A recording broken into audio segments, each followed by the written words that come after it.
Hello everyone. So this is the last lecture from this module, and after this we will have one more lecture for to summarize everything and to have a look in different perspective where we are now in the terms of course and in terms of real application in the world, and you'll also see what how actually a robot works and what we have not covered and what are the current field of research that you can go in and you can look for some new application. Okay, so yesterday we have covered a start search algorithm, and before that we have covered D star, or you can say Dijkstra's algorithm. And today let's talk about some of the implications that arise when we try to apply these algorithms to real robots operating in the real world. And there is one particular thorny aspect that we need to look into. So think for a second about the algorithm we looked at so far, not just today but also in the last week's lecture. So RRTs, PRMs, right. Okay, so we have assumed that we just need to find this path made up of straight lines through the search space, maybe Cartesian space, maybe C space, but we have assumed that the robot can always follow such a straight line, right? So for example, if you know we are doing the RRT and we are right here, means let's say we made one path and we are going the RRT in some other direction, and the robot can move in this direction. So the robot can move in this direction, and the path looks like this. So and then it has to turn like this. So path looks like this. So we are saying now we are assuming that the robot can now move that way. So in general, the algorithm that we did on graph and on grids just now, again you always assume that at any moment in time the robot can move in any direction. That's not really the case with many practical robots though. But in practice, if you need a robot to be able to move in any direction, means in any direction it can move instantly, it needs to have wheels that can turn and move in that direction. So for example, maybe I have a robot which have 4 wheels, and if you need the robot to move sideways in this direction, let's say, then you need all the 4 wheels to turn the point in that direction and move in that direction. Okay, then the robot can grab and right and can move sideways, but 4 wheels each of which can turn independently is expensive and difficult to make. So in general, a robot that does not have any velocity constraint, that at any moment in time it can choose to impart to itself with any velocity in any direction, is referred to as holonomic robot. That kind of robot is called as holonomic robots. It can be built. You can build omni wheels and put them on the robots, but it's expensive, and it's actually very rarely done, precisely because of the difficulty in the design and the expense and the cost. In practice, a common solution, especially in those environments, is what calls the differential drive, right? So what does that mean? So I'm going here, you are seeing a robot. So let's say with a circular footprint, a differential drive robot is going to have two-wheel drive. So these are the 2 wheels, and then it also have a passive third wheel which is here, or you can call it as caster wheel, or just it is just for a support. Okay, the interesting thing is that these wheels, the powered wheels, are not steered. These wheels are not steered wheels. They are fixed. They always point in the same direction. Okay, and so you can imagine if these two wheels at the same speed, the robot move forward. So if both of these wheels are at the same speed at the same time, the robot will move forward, and so you can imagine if they are drive at different speed, then you can take a turn. So if this is speed of both the wheels are different, it will take some turn. So how much will it turn? Now that's the question. Well, let's assume that the center of rotation of your robot is somewhere here. Okay, and let's say that the distance between the two wheels here is L, and distance between the center of rotation and the robot center is R. So then if you have the velocity of the left wheel or right wheel as VR and left wheel as VL, then let's say R that we have assumed here, yeah, it's here. So we assume that the robot is turning with some angular velocity omega. Okay, so with the center of rotation, the robot is turning with angular velocity some omega. So in particular we can see that the distance from center to rotation of the wheel is going to be R minus L by 2, right? So center of rotation, so R minus L by 2. So here you have the center of your robot. Okay, so R minus L by 2, so that's the distance from this wheel to the center of rotation. Sorry, this is R minus L by 2. So this distance is R minus L by 2. So when you multiply omega with R minus L by 2, you will get velocity of right wheel. Okay, so similarly the angular velocity you will get for the left wheel with this. So omega plus equal to omega into R plus L by 2 is equal to VL. So this is the velocity for the left wheel. Now we can also solve this for omega and R, these two equations, and we will get R is equal to L over 2 into VR plus VL divided by VL minus VR. And similarly from using these two equations you can find out omega, which is VL minus VR by 2. So first we will equate omega from these two equations so that you can get R, and then we will equate R so that you can get omega. Okay, so what are the cases that we see here? So from these two equations we can see two cases, especially two cases. There are a couple of interesting things that you will see in those two cases. So in particular, if VL equal to VR, first thing, if VL is equal to VR, then R you will see here. So when you will put VL is equal to VR, you will see here 0, and this R will become infinity, and omega you will see here as 0, right? So it means that your robot is going straight because VL is equal to VR, and the radius which you are seeing here from the center of rotation is infinite, means then I have pure translation even I am going forward or backward in this case. But on the other hand, if VL let's say is equal to minus R, then what happens that R is equal to 0 then. Okay, so then R will be 0, and so it means that your center of rotation now moves here right in the center of the middle of the robot. So if the two wheels at opposite speeds, this robot turn in place, means this wheel VR moves in some speed and VR moves in just directly opposite speed in other direction, then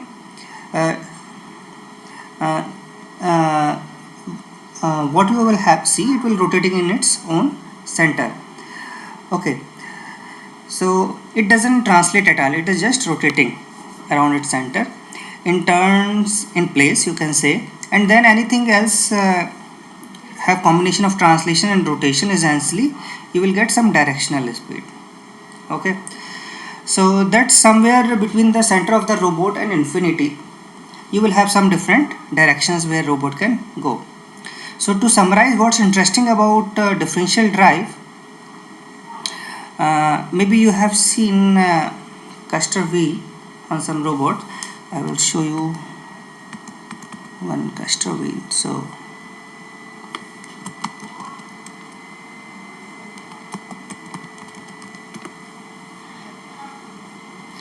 this kind of caster wheel you can have, which is the third wheel that you were seeing there, this one. So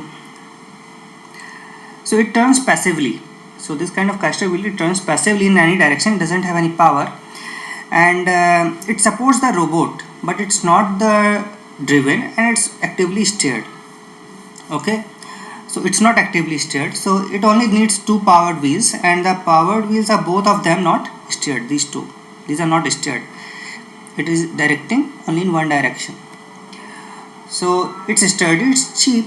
This kind of robot is easy to build, and there is no actual steering mechanism to talk about. Okay, so uh, yeah, so you steer the robot by choosing different velocities. So if you want to move in some directions, you have to choose different velocities. So you will give some different velocity these two wheels. So all those are very important practical consideration, which is why differential drive, most often these robots you see these days use differential drive.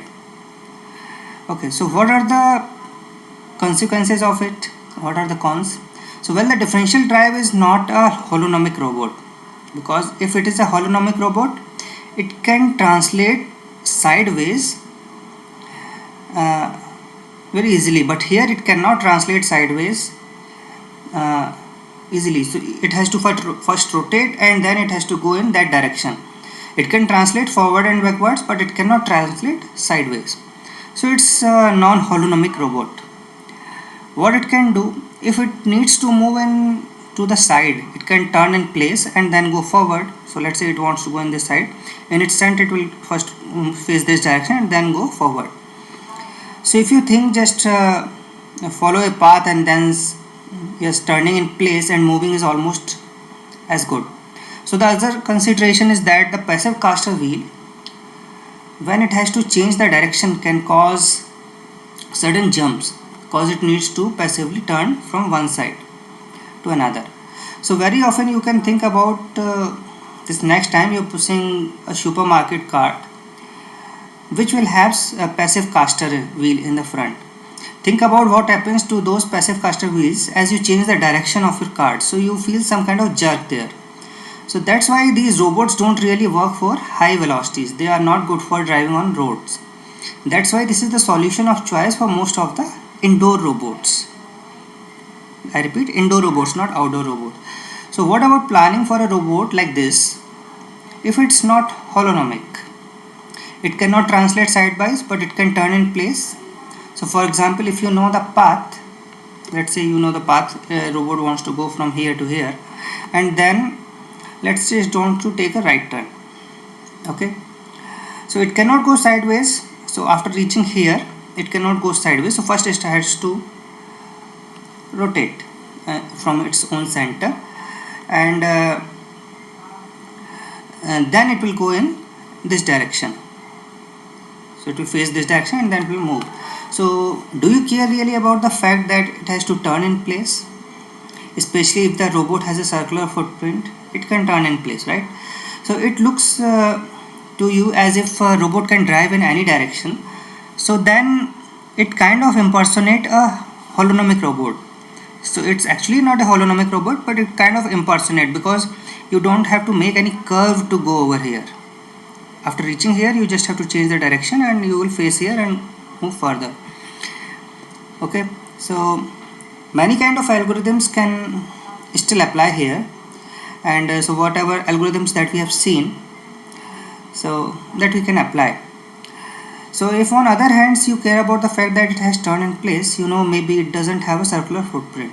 So if robot is much bigger in one direction and smaller in other directions, maybe you have sensors that have to be aimed in a specific direction, or maybe the robot arm that is on the top of that robot to be aimed in some specific direction. Then you cannot really say that turning in place you don't care about, because you have to consider that. So it all depends on the application. So in some cases turning in place is almost as good as drive in any direction. So then you can think of it as being a holonomic robot. But in some cases you will see that turning in place is not that much helpful even for differential drive.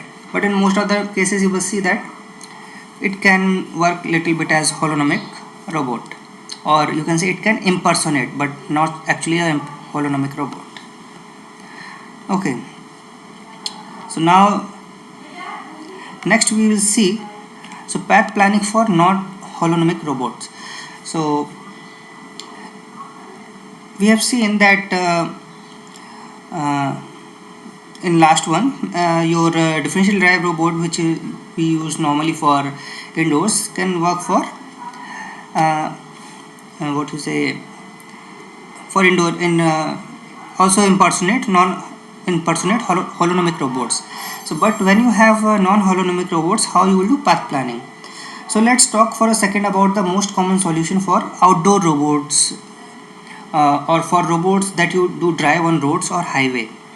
So those robots are non-holonomic, obviously, and in fact they cannot personate as holonomic robots. So not just for robots, but in general for vehicles that drive on roads, let's say cars, are like non-holonomic robots. So you all know how a car steers, right? So the name of it is Ackermann steering. So this kind of steering that car use.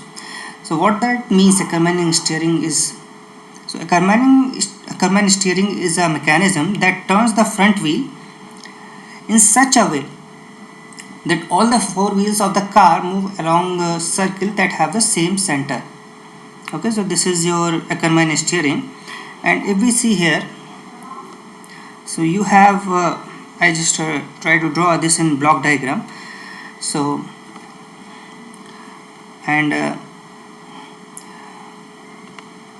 it has the center of rotation over here, back wheel, and these two wheels also join the same center of rotation like this.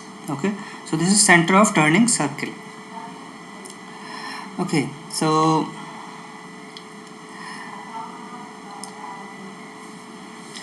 we'll see that when the front wheel is in such a way that all four wheels of the car have the same center. Front wheels are moving such a way that all four wheels of the car have the same center. So let's say that your mechanism, which isn't drawn here, your mechanical drive ensures that when you turn the steering wheel of the car, the front wheel turns such that both of these front wheels go along and tangent to the circle. Okay, these two wheels will be tangent to the circle, and they must have the same center as the back of the wheel. So as this back of the wheel have the center, they will have the same center, and has to lie somewhere along this line, right? And so Ackermann steering will ensure that the front wheel also are tangent to the circle. They do have the exact same center, right? It used in all the cars that are on the roads today, and the advantage are that you only need two steering wheels, two steered wheels. You will have only one steering, but two steered wheels. So you can drive even though the back wheel don't turn, which is very important here. So it reduces the cost and simplify the design a lot. So you also need a single steering input over here.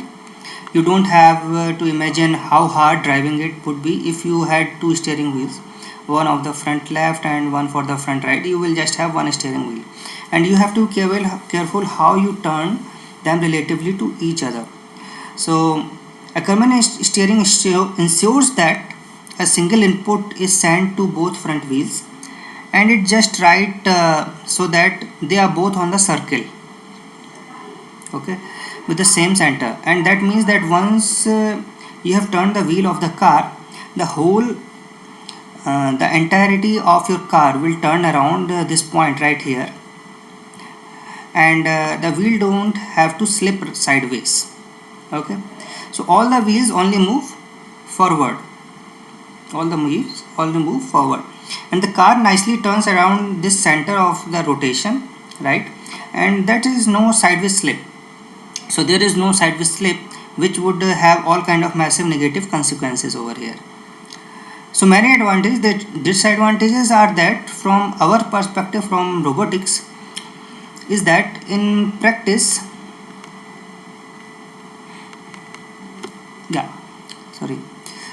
I was talking about the pros till now.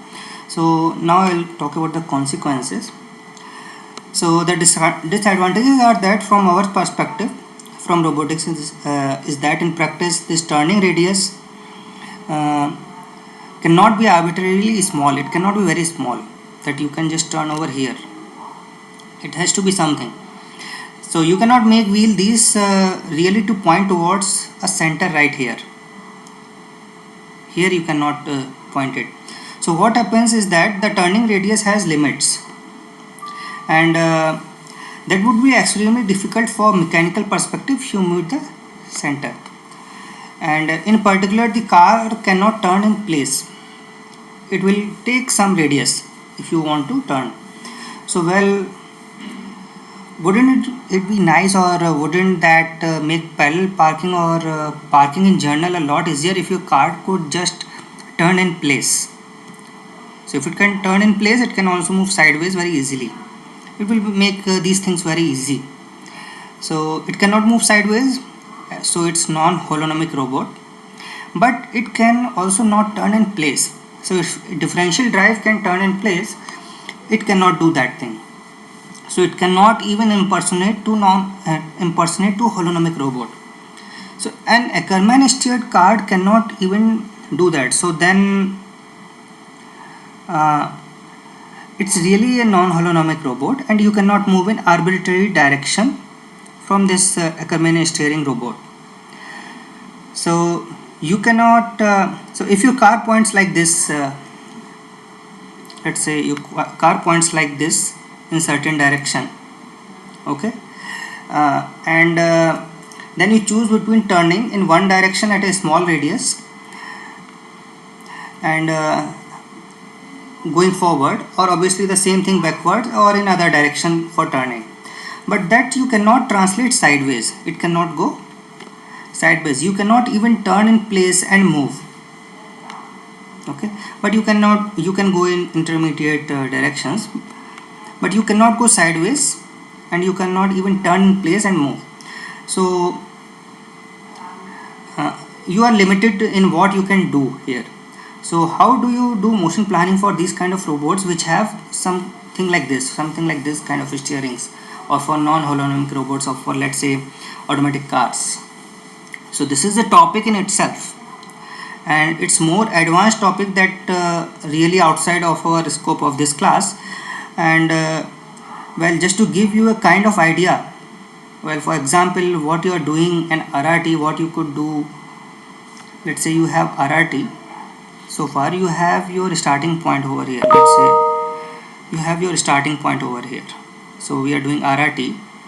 You have your starting point, and let's say you have decided that this is a node that you are going to extend your RRT like this, okay.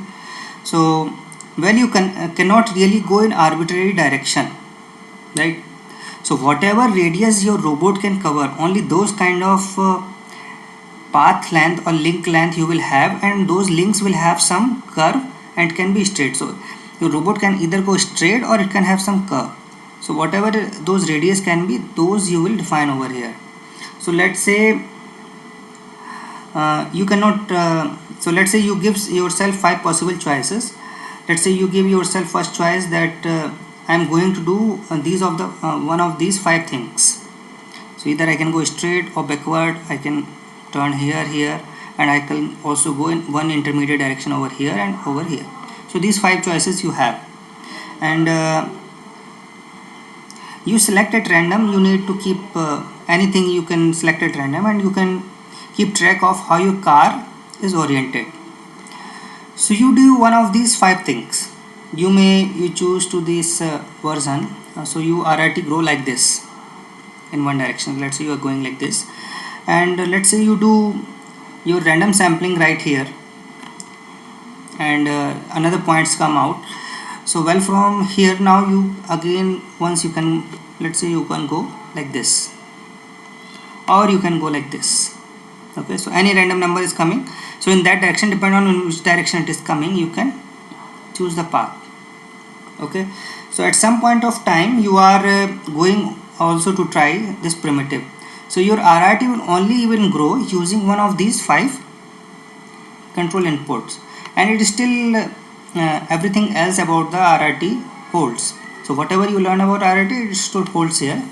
In terms of how do you choose which node to expand and all that stuff, the random nature of it is still there. Even as just we have discussed, except that when you grow a node, you don't just grow in any direction. You can only grow by choosing one of the primitive, and then you have pre-selected for yourself. Okay, so uh, so you grow the tree using only one of these five primitives. Always you ensure that your path you end up with in the end is something that your vehicle can follow. And again, this is just a very simple way of saying, look, these algorithms that we have talked about do have extension to non-holonomic robots, but this is pretty much a topic of study in itself, so that we could devote numerous number of lectures to. So another way of doing it is when you think of about the configuration space, and so far so let's say this is configuration space. So far you had x and y, right, and only you traveled through x and y. Well, now maybe you extend the space that you are searching to also include orientation, and I have included third axis, that is theta, and you have rules about how you can connect points. So in space of x and y theta, such that they are trackable by your car, the space you are searching is can now start to include derivatives of x dot, y dot and theta dot. So the dimensionality of it grows, and we do have algorithms that are good at searching in high dimensional spaces. So again, there are ways to extend to non-holonomic robots. It's something that definitely you have to take into account when your robot is something like a car or many other kind of robot that don't have the ability to move instantaneously in any direction. So this is all about holonomic and non-holonomic robots, and so non-holonomic are very expensive to make. That's why we consider the case of a differential drive which can impersonate as holonomic robot. And for non-holonomic robot, how you will do the path planning, that I have explained to you. So in place of straight path, you will have these kind of paths. So for example, when I show you this node, so actually your robot comes like this. Now to take, if you give a straight line over here, so what will happen, because your robot has to take a turn to go here, so when it will take turn, it will go somewhere here. That's why I choose this path, or this branch line, something like this, so that after coming here it can take a turn to reach here. So that's why using the path variation or five choices you have, you can make your RRT or some other even on grid or polynomial paths that you have learned till now. Okay, so now let's summarize everything. So we are going to revise our lectures on motion planning for mobile robots, and what sets these apart from mobile arms, highly articulated arms. So many mobile robots, you really just care about x and have x and y. Okay, so they are not going to go up and down, they don't fly, they don't go upstairs or anything, they only live in a plane. So then your map is just a planar 2D map. Okay, and maybe if the orientation of the robot matters as well, you can have a three-dimensional search space. Okay, but because you are also including orientation, but in both cases you will see that both the cases are low dimensional representation. Three dimensional is also not very high dimension. So at least to highly articulated arms, it lends itself both to discretization into grids and or to have just polygonal representation. It's very easy in this. So furthermore, you often have a map available. So maybe there's a floor plan of the building that robot is in. Maybe the robot has built that itself by using sensors or vision, And the other thing though you have to be careful of is that since all the algorithm we have looked at, think about robots of very small point as path, as small lines or thin lines, you have to inflate the obstacles to account for the fact that the robot is a point. Okay, so that you have to do.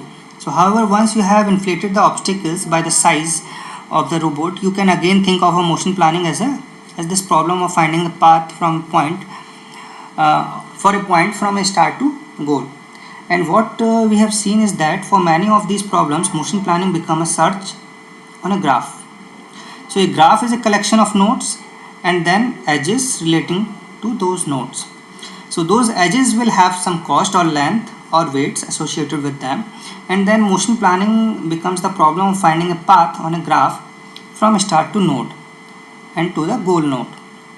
So often you would like to find the path with the shortest distance or the lowest cost. We have seen how both polygonal map and grid maps can be converted into graphs. And we have looked at two algorithms for finding the shortest path on the graph.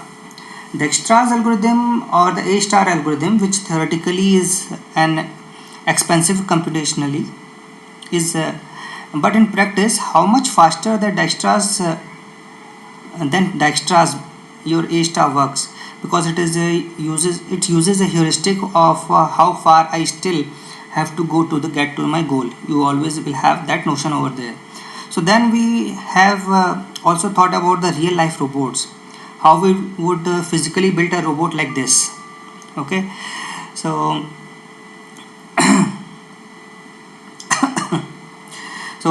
and the difficulty there that you have to account for is, can a robot really move in any direction at any given time? So if robot has no constraint on its velocity in any direction, so it can impart velocity to itself in any direction, and it refers to as holonomic robot. But most real robots are not like that because of the cost and robustness concerns.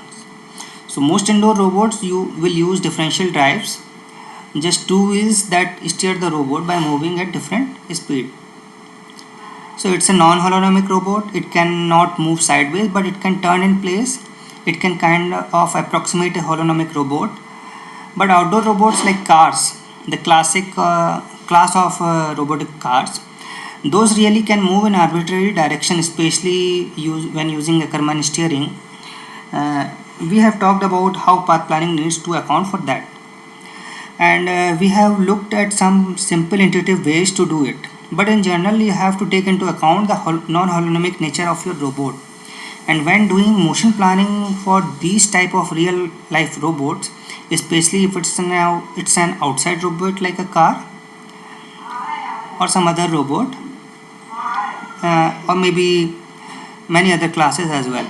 So you have to consider that non-holonomic nature of the robot, and you have to plan your path according to the direction it can go or the curve it can take. So that's all for today. So, and you are going to have one last lecture that is going to be on Tuesday, and soon I am going to share a list of questions to you that you have to submit to me by the end of next week. Okay, I still didn't get A star algorithm assignments from you. I am waiting for it, even though I have given the last date for it as the yesterday's evening, but still maybe you have more assignments. I can wait for today also, but please submit it, because these assignments have a lot of marks, and because we cannot do many things in class now, everything is online, so those assignments have a lot of weightage, and you cannot even do projects now. So don't ignore those assignments, please submit it. And I'm also going to share list of few questions related to all motion planning that we have learned so far. So you have to submit that assignment in writing. So you can write it on paper, you can answer those questions on paper and submit that assignment either by photo or in PDF format to me. So everyone has to mail me separately. Don't send it to me on Teams.